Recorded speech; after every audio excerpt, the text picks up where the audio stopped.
Nah, asas organisasi apapun bisa berdasarkan asas Pancasila. Semua organisasi apapun.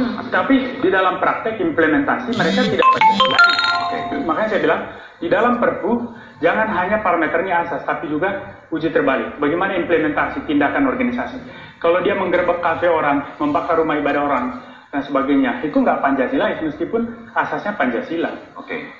Maka ormas kayak gini harus dibubarkan. Baik. Tapi Pak Boni, kalau melihat kondisi saat ini ya, kalau banyak aturan-aturan yang dibuat, berarti ada batasan dong dalam kebebasan berpendapat.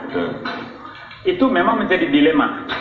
Terutama kaum libertarian dalam demokrasi akan mengatakan bahwa negara menjadi otoriter ketika dengan seenaknya membubarkan ormas. Tetapi kan negara punya dasar, punya ideologi, punya yang namanya Weltanschauung, yaitu Pancasila dan konstitusi. Konstitusi yang mengukur semuanya. Jadi kalau yang di luar konstitusi harus dibubarkan. Kalau begitu Pak Boni, demokrasi kan bukan kebebasan tanpa batas. Demokrasi adalah kebebasan yang dibatasi. Karena apa? Ada kebebasan orang lain juga yang dihargai. Itu nama asas prima facie di dalam hak asasi. Makanya saya bilang nggak bisa kalau argumentasi hak asasi dipakai. Nggak nyambung, jadi nggak bisa sembarangan juga nih kalau mau nulis, apalagi di sosmed ya sembarang gitu, jangan pikir-pikir dulu dong. Jadi kadang kita bilang, oh demokrasi artinya kebebasan berpendapat, kita bisa bicara apapun, tapi pada kenyataannya ternyata kita harus mempertimbangkan juga mengenai kepentingan orang lain gitu. Tuh, kita kan hidup bersosialisasi, nggak hidup sendiri kan? Iya, setuju, sepenuhnya setuju.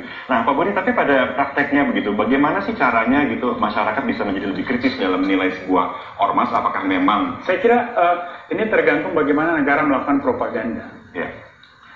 Melalui pendidikan, melalui televisi, semua media massa. Maka agen-agen negara ini harus mampu secara proaktif melakukan propaganda tentang nasionalisme, Pancasila dan sebagainya. Sehingga nanti ideologi-ideologi yang minoritas, ideologi-ideologi yang eksklusif ini bisa terpinggirkan. Makanya disitulah gunanya pendidikan, peningkatan ekonomi masyarakat dan sebagainya. Kan itu akan selalu paralel.